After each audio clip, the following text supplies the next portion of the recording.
السلام علیکم ورحمۃ اللہ وبرکاتہ۔ الحمد للہ رب العالمین والصلاة والسلام علی رسولہ الکریم وعلی آلہ وصحبہ ومن سار علی نہجہ الی یوم الدین وسلم تسلیما کثیرا، اما بعد۔ ہم نے سابقہ مجلس میں سورۃ العصر کی تفسیر لی تھی اور اس سورت کے مختصر ہونے کے باوجود جس قدر وہ جامع ترین صورت ہے اس کا بیان ہوا تھا کہ اللہ تعالیٰ نے اس میں لوگوں کی خسارے نقصان کا بیان کرنے کے بعد اس خسارے سے بچنے کا راستہ بتایا ہے، اور جو چار چیزیں ہیں: اللہ پر سچا ایمان، اور اللہ کے لیے خالص مخلص ہو کر کتاب و سنت کے مطابق عمل، اور پھر اس کی دعوت دینا، اور اس پر ثابت قدمی سے خود بھی چلتے رہنا اور دوسروں کو بھی اس کی تلقین کرنا۔ تو یہ وہ فریضہ ہے جو ہر مسلمان کا ہے، بلکہ ہر انسان کی نجات کا ذریعہ ہے کہ جس فریضے کو سمجھنے کی اس پر عمل پیرا ہونے کی ضرورت ہے۔ آج ہم انشاءاللہ العزیز سورۃ تکاثر جو سورۃ العصر کے پہلے ہے اس کی تفسیر انشاءاللہ لیتے ہیں۔ اعوذ باللہ من الشیطان الرجیم، بسم اللہ الرحمن الرحیم۔ الہاکم التکاثر حتی زرتم المقابر کلا سوف تعلمون ثم کلا سوف تعلمون كلا لو تعلمون علم اليقين لترون الجحيم ثم لترونها عين اليقين ثم لتسألن يومئذ عن النعيم۔ الہاکم التکاثر، الہا یلہی، کسی کو مشغول کر دینا ایسی چیز میں کہ جس سے اس سے اہم چیز سے غافل ہو جائے، اس لیے الہاکم کے معنی مشغول کیا جانا بھی کیا جاتا ہے، اور اس کا معنی غافل کر دینا بھی ہے۔ الہاکم، تم کو غافل کر دیا، کس چیز نے؟ التکاثر، کثرت نے۔ وہ کثرت کیا ہے انشاءاللہ بیان کرتے ہیں۔ حتیٰ، یہاں تک کہ زرتم المقابر، زرتم، تم نے زیارت کر لی، جا دیکھی، المقابر، قبریں، کلا، ہرگز نہیں، سوف تعلمون، ان قریب تم جان لو گے، ثم، پھر، کلا سوف تعلمون، ہرگز نہیں، تم ان قریب جان لو گے، کلا لو تعلمون علم الیقین، خبردار، لو تعلمون، کاش کہ تم جانتے ہوتے، علم الیقین، یقین کا علم، لترون الجحیم، لترون، ضرور تمہیں یقیناً دیکھنا ہوگا، الجحیم، جہنم کو، ثم لترونہا، پھر تمہیں یقیناً ضرور اسے دیکھنا ہوگا، عین الیقین، یقین کی آنکھوں سے، ثم، پھر، لتسألن، یقیناً ضرور تم سے سوال کیا جائے گا، یومئذ، اس دن، عن النعیم، نعمتوں کے بارے میں۔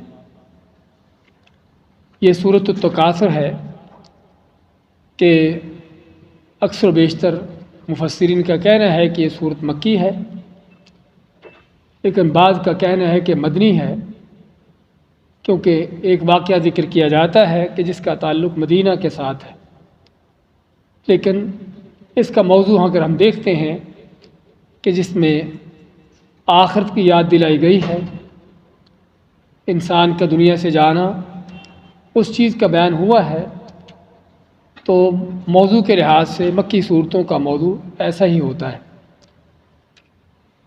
ماتا اللہ تعالیٰ الہاکم التکاثر، الہاکم، تم کو غافل کر دیا، تم کو مشغول کر دیا، التکاثر کثرت نے، جس طرح ہم نے ذکر کیا ہے کہ الہا یلہی، کہ آدمی کسی چیز میں ایسا مگن مصروف ہو جائے کہ اس سے اہم کام جو کرنے کا ہے اس سے چھوٹ جائے، یعنی کسی چھوٹے کام میں، ادنا کام میں مشغول ہو کر اس سے جو بڑا اہم کام ہے اس کو چھوڑ دینا، اس سے لاپرواہ ہو جانا، یہ ہے الہا یلہی الہا۔ اسی سے ملہیات کا لفظ بھی آپ نے سنا ہوگا کبھی، ملہیات، ملاہی، ملاہی کا لفظ بھی شاید کبھی دیکھا ہو آپ نے کہیں۔ ملاہی کیا ہوتے ہیں؟ جہاں پر عام طور پر کھیل کود کا کوئی ایسی چیزیں ہوتی ہیں ان کو ملاہی کا نام دیا جاتا ہے۔ تو یہ ساری وہ چیزیں ہیں کہ بعض چیزیں ممکن ہے مفید ہوں وقتی طور پر، لیکن یہ ایسی چیزیں ہیں کہ جو عام طور پر انسان کو اس کے اہم کام سے غافل کر دیتی ہیں، لاپرواہ کر دیتی ہیں۔ تو اللہ تعالیٰ یہاں پر اسی چیز کا بیان کرتا ہے کہ تم کو غافل کر دیا، تم ان چیزوں میں مشغول ہو کر، مگن ہو کر اصل مقصد کو بھول گئے۔ اور کس چیز سے غافل ہوئے؟ قرآن کی بلاغت جو ہے بڑی عجیب ہے، ان الفاظ میں آپ دیکھیں گے کہ کس چیز سے غافل ہوئے اس کا بیان بھی نہیں کیا۔ کس چیز نے تم کو غافل کیا اس کا بیان بھی نہیں ہوا کہ کس چیز نے تم کو غافل کیا ہے، اور کس چیز سے غافل ہوئے ہو اس کو عام چھوڑا ہے، کیونکہ لوگوں کی رغبتیں، لوگوں کے رجحانات اور لوگوں کی خواہشات ایک طرح کی نہیں ہیں۔ کسی میں مال کی ہوس اور حرص زیادہ ہوتی ہے تو اس کو مال کا اکٹھا کرنا، جمع کرنا، اس کا آگے بڑھانا، زیادہ کرنا، اس کی حفاظت کرنا، ہاں اس کو یہ چیز مشغول کرتی ہے۔ اور دوسرا شخص اس کو عہدے منصب کے ساتھ زیادہ تعلق ہوتا ہے۔ آج کل الیکشن چل رہے ہیں اور آپ دیکھ رہے ہیں کہ الیکشنوں کے اندر لوگوں کی کیا دوڑ لگی ہے۔ تو کس لیے ہے؟ اسی ایک منصب حاصل کرنے کے لیے، کو بڑا عہدہ پانے کے لیے۔ کسی کی چاہت اس چیز کی زیادہ ہوتی ہے، وہ اس میں پڑھ کے اصل زندگی سے، زندگی کے مقصد سے، اللہ کی عبادت سے غافل ہو جاتا ہے۔ اسی طرح کوئی تیسرا شخص، اس کو فرض کرو کھیت، باغات، اس طرح کی چیزوں کے ساتھ زیادہ دلچسپی ہوتی ہے، وہ ان میں غافل ہو جاتا ہے۔ تو قرآن کی بلاغت یہ ہے کہ چونکہ لوگوں کو غافل کرنے والی، مشغول کر دینے والی مختلف چیزیں ہیں، اس لیے اس لفظ کو کھلا چھوڑ دیا کہ تم کو غافل کر دیا، تم کو مشغول کر دیا ہر اس چیز نے جس میں تم پڑھ کے مگن ہو جاتے ہو۔ اچھا، کس چیز سے غافل کیا اس کا بیان بھی نہیں ہوا کہ کس چیز سے غافل کیا، کیونکہ یہاں پر بھی کوئی ایک چیز نہیں کہ جس سے انسان غافل ہوتا ہے، بہت سی چیزیں ہیں۔ سب سے پہلے اپنے رب سے غافل ہونا، اپنے رب کو بھول جانا، زندگی کے مقصد کو بھول جانا، میں دنیا میں کیوں آیا ہوں، میرا دنیا میں آنے کا مقصد کیا ہے۔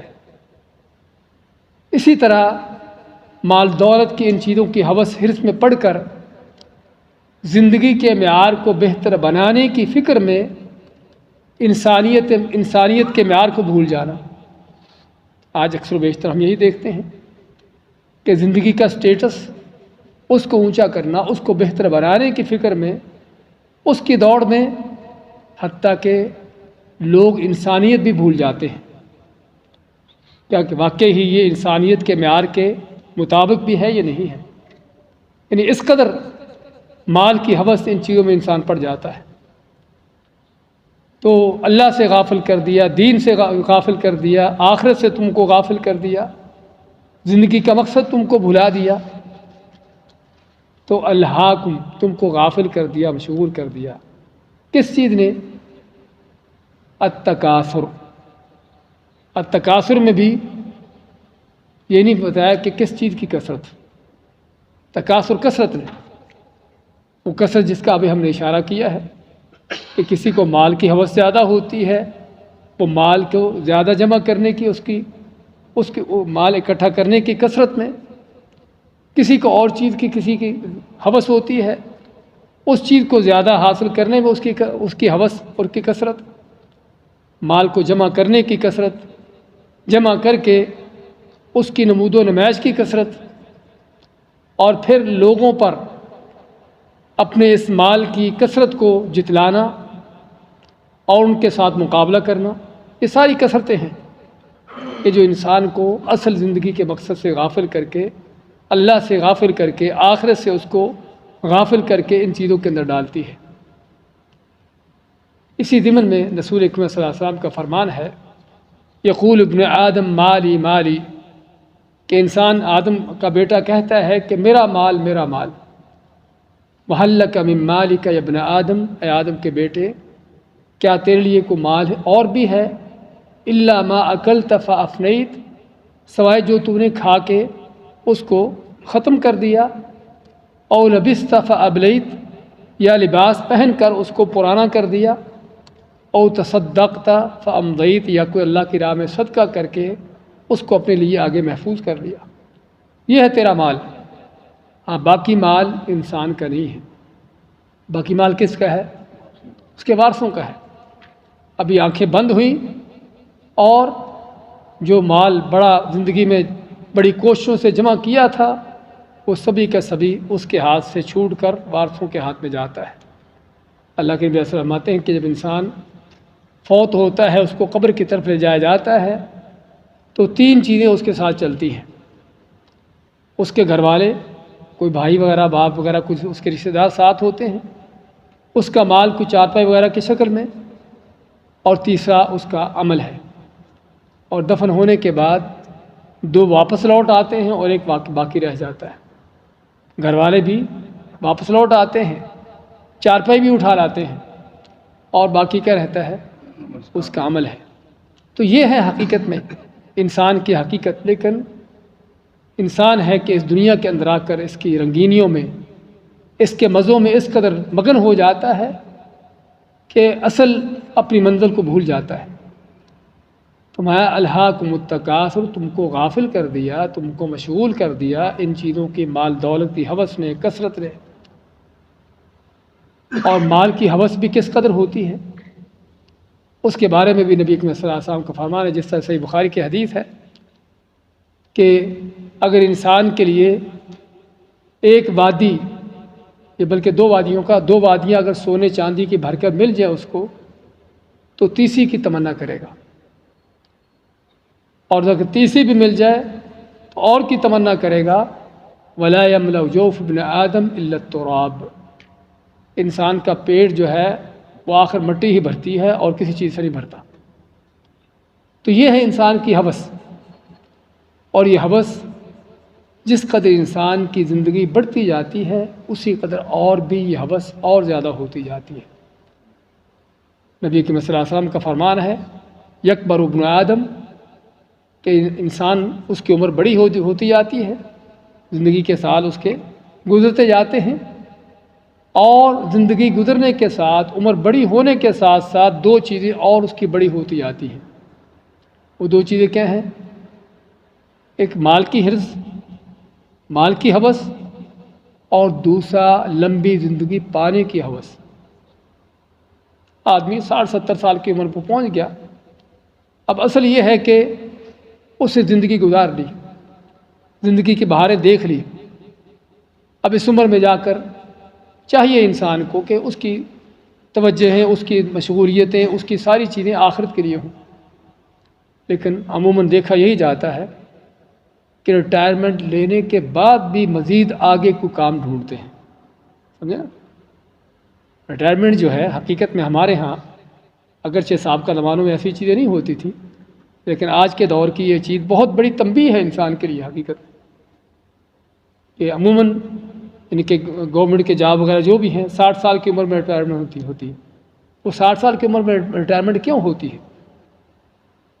ایک تو دنیاوی طور پر بھی ایک ہمیں سگنل مل جاتا ہے کہ اب تم زندگی کے کام کر چکے، سمجھے نا، اب تم اب آگے کی آخرت کی تیاری کرو، اس طرف چلو۔ لیکن ہمارا حال جو ہے وہ یہ ہے کہ ریٹائرمنٹ لینے کے بعد پھر آگے مزید کو کاروبار کو بزنس اور طرح طرح کے بلکہ اور جاب ڈھونڈتے پھرتے ہیں۔ تو خیر یہ ہے انسان کی ہوس، اس کے متعلق ماتا اللہ تعالیٰ الہاکم التکاثر، تم کو کثرت کی طلب نے، کثرت کی ہوس نے تم کو جو ہے غافل کر دیا، مشغول کر دیا اپنے اصل مقصد سے، حتیٰ زرتم المقابر، یہاں تک کہ تم نے قبریں جا دیکھی۔ کیا مطلب؟ کہ موت آ گئی اور قبر میں جا پہنچے۔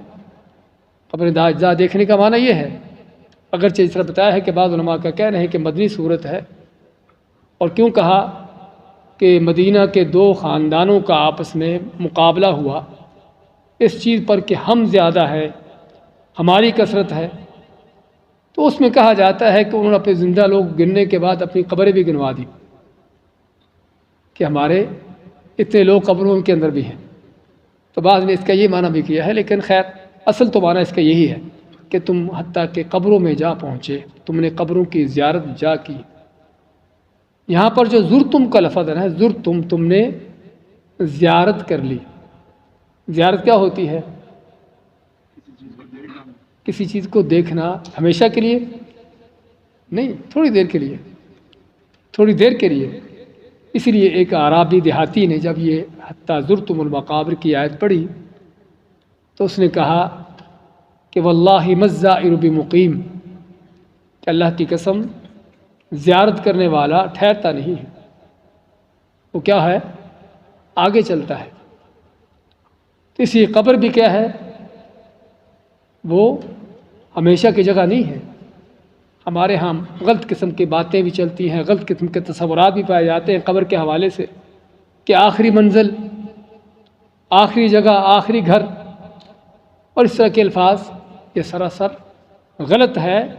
بلکہ اگر آدمی جانتے بوجھتے ہوئے اس طرح کا لفظ کہتا ہے تو کفر ہے۔ وہ کیسے؟ اس کا مطلب کہ آگے قیامت کا انکار ہے۔ اگر آخری منزل قبر بن گئی، وہیں پر آدمی مٹی میں مل کے ختم ہو گیا، اس کا مطلب کہ آخرت کا انکار ہے، قیامت کا انکار ہے پھر تو، اور قیامت کا انکار کفر ہے، اور یہی کافروں کا عقیدہ تھا۔ اس لیے ہمیں چاہیے اپنے اس طرح کے الفاظ کو سوچا سمجھا کرے کہ ہم کیا بول رہے ہیں۔ قبر کو آخری منزل کہہ کر آخرت کا، قیامت کا انکار کیا جا رہا ہے۔ تو قبر صرف ایک مرحلہ ہے انسان کے مراحل میں سے۔ یا ایھا الانسان انک کادح الی ربک کدحا فملاقیہ، ہاں یہ وہ مراحل جو انسان طے کر رہا ہے، ان مراحل میں سے ایک مرحلہ ہے۔ ابھی ہم اس دنیا کے اندر ہیں، مرنے کے بعد قبر جو عالم برزخ ہے، ہاں وہ ہمیشہ کے لیے نہیں ہے، وہ ایک وقت تک ہے، قیامت کے دن کے لیے، کہ جب تک وہاں سے اٹھایا نہیں جاتا۔ اس کے بعد آگے میدان محشر ہے، قیامت کا میدان ہے، قیامت کے سارے مناظر ہیں، اور پھر آخری منزل کون سی ہے؟ وہ جنت یا جہنم ہے۔ ہاں آخری منزل وہ ہے، آخری منزل قبر نہیں ہے۔ ہمارے ہاں وہ شعراء بھی کہ تیری آخری منزل قبر ہے، اس طرح کے وہ شعر بھی کہتے ہیں، سمجھے نا۔ تو کہنے کا مقصد یہ ساری غلط باتیں ہیں، غلط عقیدے ہیں بلکہ، جن کو سمجھنے کی ضرورت ہے۔ تو زرتم کا لفظ جو ہے اس بات کی یہاں پر دلیل دیتا ہے کہ قبر صرف ایک مرحلہ ہے۔ تو تم نے قبریں جا دیکھی۔ اللہ ماتا کلا سوف تعلمون، کلا کا لفظ جو ہے آتا ہے دو معنوں کے لیے زیادہ تر، خبردار کرنے کے لیے اور کسی چیز کی سختی سے تاکہ اپنے اس کی نفی کرنے کے لیے کہ ایسا ہو سکتا ہی نہیں، ناممکن ہے، کلا، ہرگز نہیں۔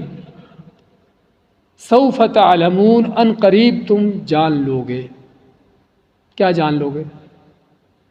اپنی اس غفلت کا نتیجہ، آخرت کو بھلانے کا نتیجہ، اور زندگی کی ان مشغولیات میں پڑھ کر، دنیا کی رنگینیوں میں پڑھ کر اپنی آخرت کو جو بھول گئے ہو تم، اس کو نظر انداز کیے بیٹھے ہو، ان قریب تم کو اس کا نتیجہ پتہ چل جائے گا۔ کلا سوف تعلمون، یہاں پر ایک وارننگ کے انداز سے یہ چیز بیان ہو رہی ہے کہ ان قریب تم کو پتہ چل جائے گا تمہاری اس غفلت کا نتیجہ کیا ہے۔ اور ان قریب اس لیے کیونکہ دنیا میں انسان اس قدر مشغول ہوتا ہے، اس قدر پڑا ہوتا ہے ان چیزوں کے اندر کہ اس کے پاس سوچنے کی فرصت نہیں ہوتی۔ لیکن جب آنکھیں بند ہوتی ہیں، آگے موت کے ساتھ ہی آخرت کا گیٹ وے کھلتا ہے، ہاں اس وقت حقیقتیں ساری کھل کر سامنے آ جاتی ہیں۔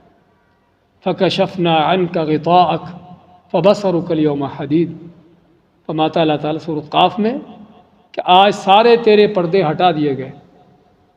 آنکھوں پر پردے پڑے تھے، دل دماغ پر پردے پڑے ہوئے تھے دنیا کی لذتوں کے، ہاں مرنے کے ساتھ ہی وہ سارے پردے چاک ہو جاتے ہیں۔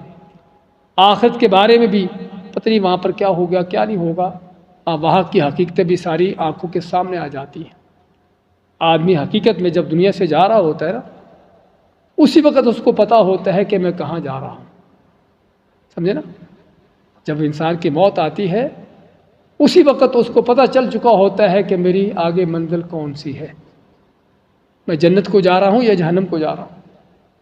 وہ فرشتے ہی اس کو لینے آتے ہیں، اور ملک الموت جو اس کی روح نکالتا ہے جس انداز سے، اور جس انداز سے اس کو مخاطب ہوتا ہے، اگر مومن سچا مومن ہے تو اس کو کس طرح سے مخاطب ہوتا ہے، اگر منافق فاجر فاسق ہے تو اس سے مخاطب ہونے کا انداز کیا ہوتا ہے، ہاں وہیں پر انسان کو پتہ چل جاتا ہے کہ وہ کہاں جا رہا ہے۔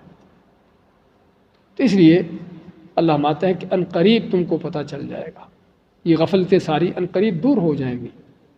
ثم کلا سوف تعلمون، پھر تاکید کرتے ہوئے پھر فرمایا کہ پھر ان قریب یقیناً تم جان لو گے۔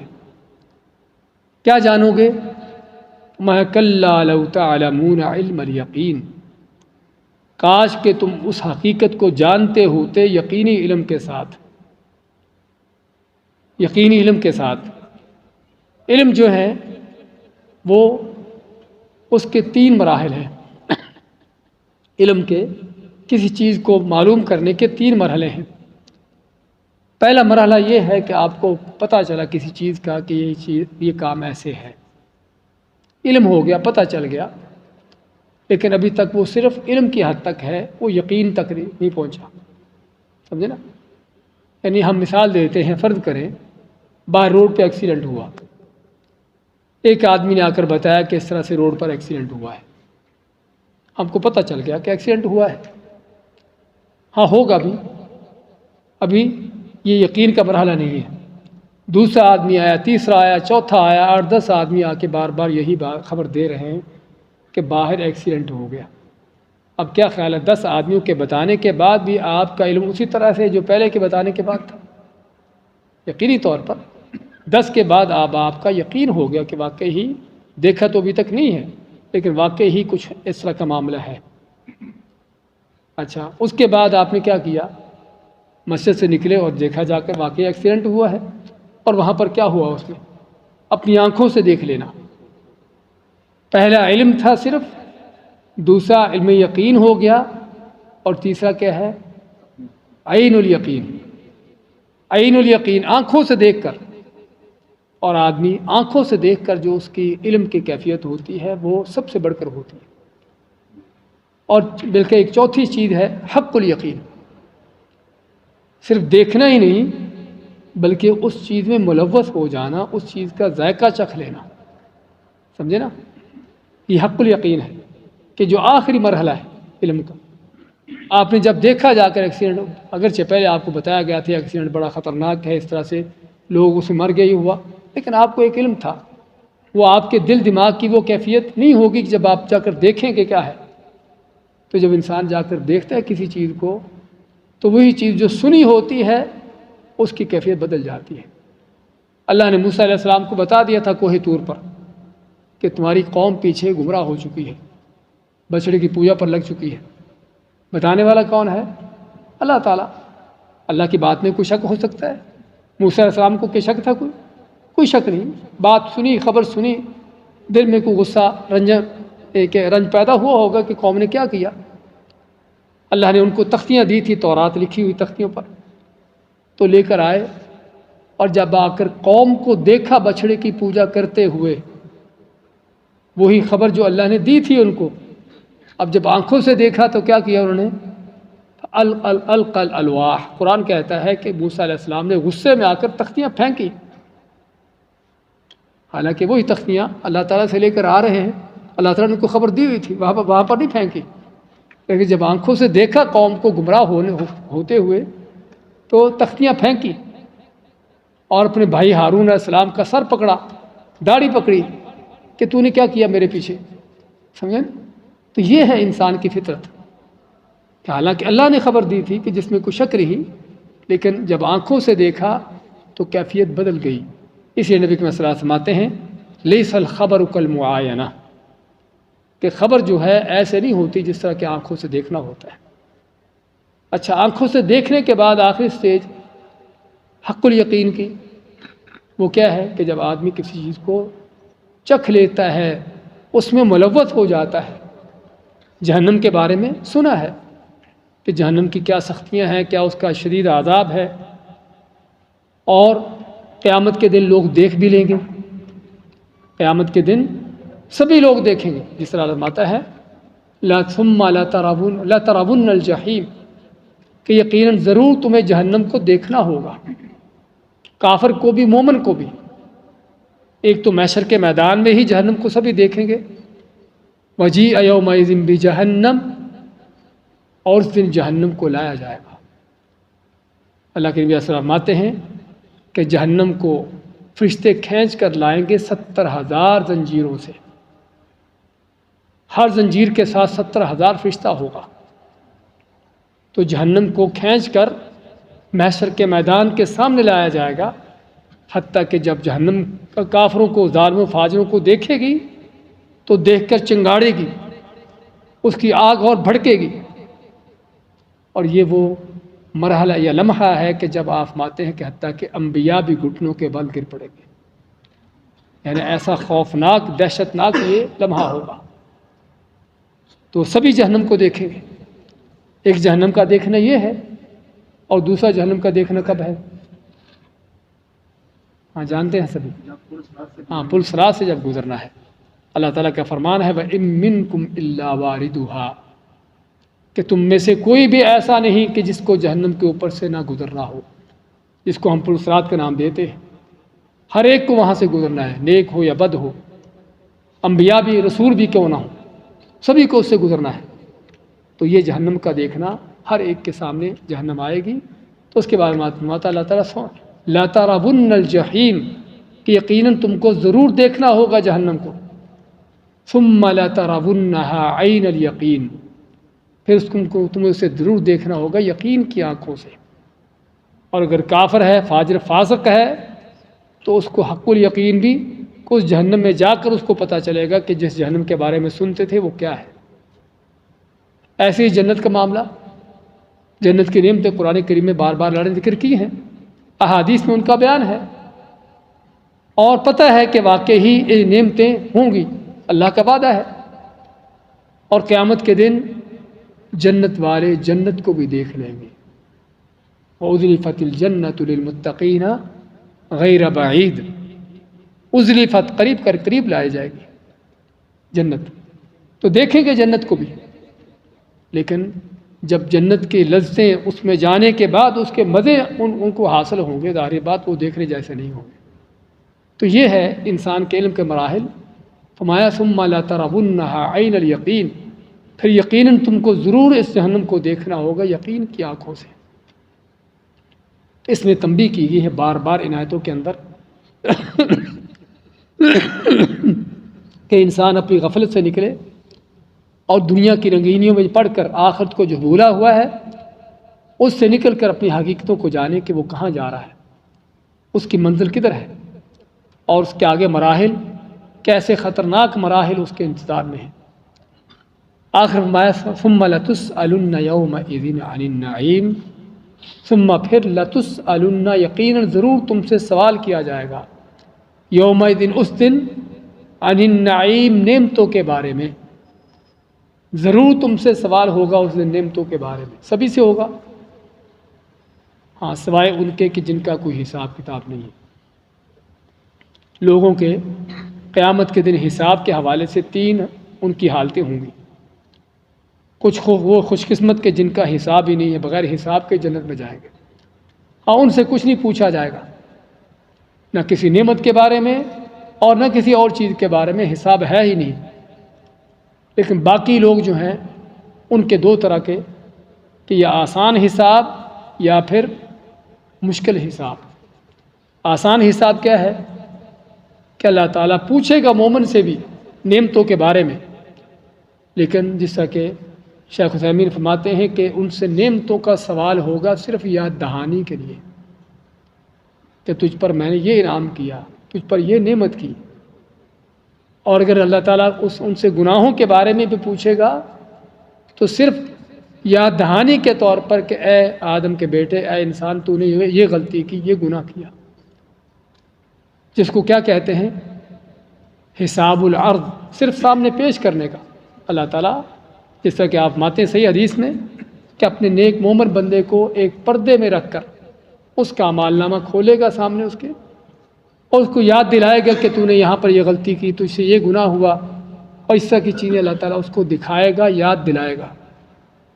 پوچھے گا نہیں کہ ایسا کیوں کیا، ایسا کیوں ہوا، اور یاد دلانے کے بعد پھر کیا ہوگا؟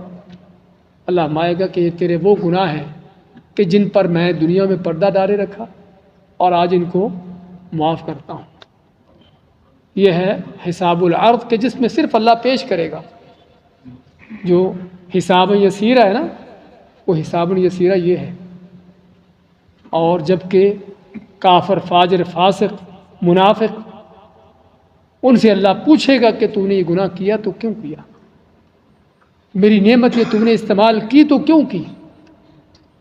کافر، فاجر، فاسق اللہ کی جو نعمتیں استعمال کر رہا ہے، قیامت کے دن ایک ایک چیز کا اس کو حساب دینا ہے، اور حساب دینے سے پہلے بلکہ اس کو ڈانٹ پٹے گی کہ تو نے میری نعمتیں استعمال کر کے میرے ساتھ کیا کیا۔ تو اس دن سوال ہوگا نعمتوں کے بارے میں، کافر، فاجر، فاسق سے سوال ہوگا، ایسا سوال جو عذاب کا سوال ہے، اور مومن سے سوال ہوگا صرف یاد دہانی کا سوال۔ اس بارے میں صحیح حدیث میں آتا ہے کہ نبی کریم صلی اللہ علیہ وسلم ایک دن سخت بھوک لگی تو گھر سے نکلے، یعنی گھر میں کچھ کھانے کو نہیں تھا، گھر سے نکلے کہ کچھ کھانے کو کہیں سے تلاش کریں کچھ۔ تو جب نکلتے ہیں تو ابوبکر صدیق بھی گھر سے نکلے ہوئے، ان سے پوچھا ان کو کس چیز نے گھر سے نکالا، تو انہوں نے بتایا کہ مجھے بھی اس چیز نے نکالا ہے، کہ گھر میں کچھ کھانے کو نہیں ہے اور سخت بھوک لگی ہے۔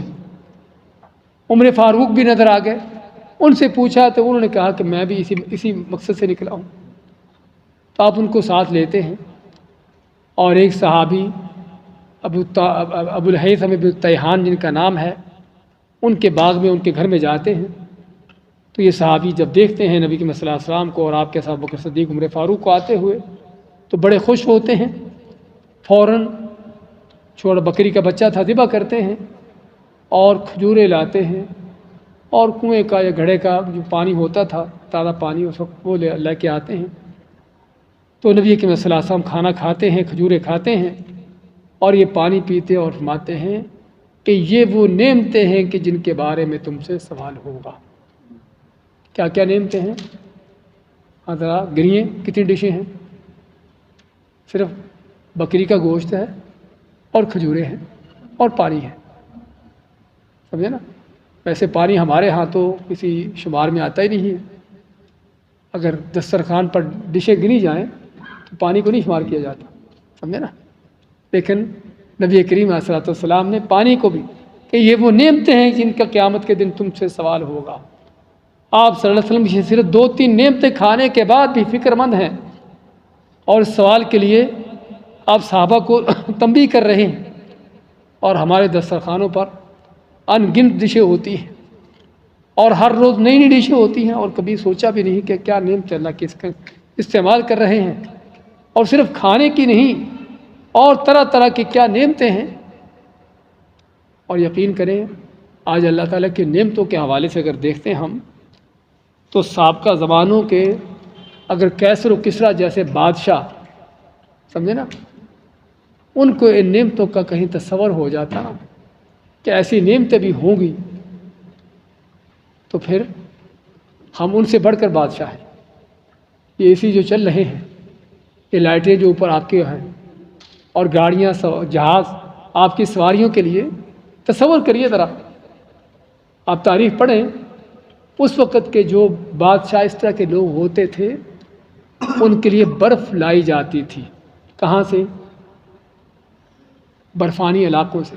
برف وہیں پر ہوتی ہے نا، صحراؤں پہ تو برف نہیں ہوتی نا، تو برفانی علاقوں سے ان کے لیے برف لائی جاتی تھی، بڑی محفوظ کر کے، ظاہر بات لانے کا انتظام ہوگا کہ جس میں پگھلے نہیں، اور یہ برف جو ہے ان کو وہ استعمال کرتے تھے کہ جو برف آج ہم میں سے غریب آدمی بھی ریفریجریٹر فریزر پڑے ہوتے ہیں گھر میں موجود ہے، اور کھانے پینے کی نعمتوں کے لحاظ سے، اور اسی طرح سے اور سہولتیں، اے سیوں کی اس طرح کی چیزیں کہ جن کا ان کی زندگی میں تصور ہی نہیں تھا۔ ہم مال بڑا تھا، سونا چاندی بہت بڑا ہے، لیکن زندگی کی یہ وسائل، یہ سہولتیں اللہ نے جو ہم کو دی ہیں، یقین کریں اس وقت کے کیسر و کسریٰ کے تصور میں نہیں تھی کہ ایسی نعمتیں بھی ہوں گی۔ اگر کوئی ایسی نعمت کا تصور بھی کرتا ہوگا اور کرنے والا مسلمان ہوگا تو ممکن ہے کہتا ہوگا جنت میں تو ہوگی شاید، لیکن دنیا میں اس طرح کی نعمتیں جو آج اللہ نے ہم کو دے رکھی ہیں، یقین کریں کہ اس کا تصور نہیں تھا۔ تو ضرورت ہے انسان کو ان نعمتوں کی قدردانی کرنے کی، اللہ کی نعمتوں کو پہچاننے کی، اور ان نعمتوں کے ساتھ اللہ کا حق جاننے کی کہ جیسے اللہ نے یہ ساری نعمتیں مجھ کو دی ہیں اس کا حق کیا ہے، ان نعمتوں کا حق کیسے ادا کر رہا ہوں، ان نعمتوں کے استعمال کر کے اللہ کی نافرمانیاں ہو رہی ہیں یا کہ اللہ کی بندگی اور اطاعت ہو رہی ہے۔ ثم لتسألن یومئذ عن النعیم، پھر تم سے اس دن سوال ہوگا ان نعمتوں کے بارے میں۔ تو ضرورت ہے نعمتوں کو جاننے کی، ان کی قدردانی کرنے کی۔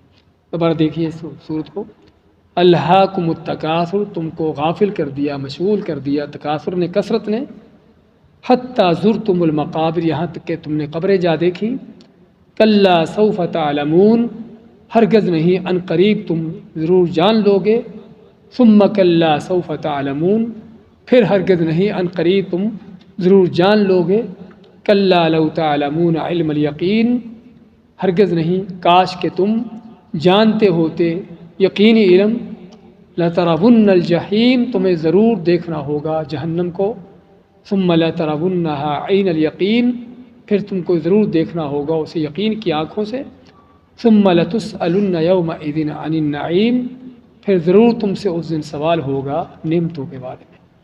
بارک اللہ فیکم، جزاکم اللہ خیر۔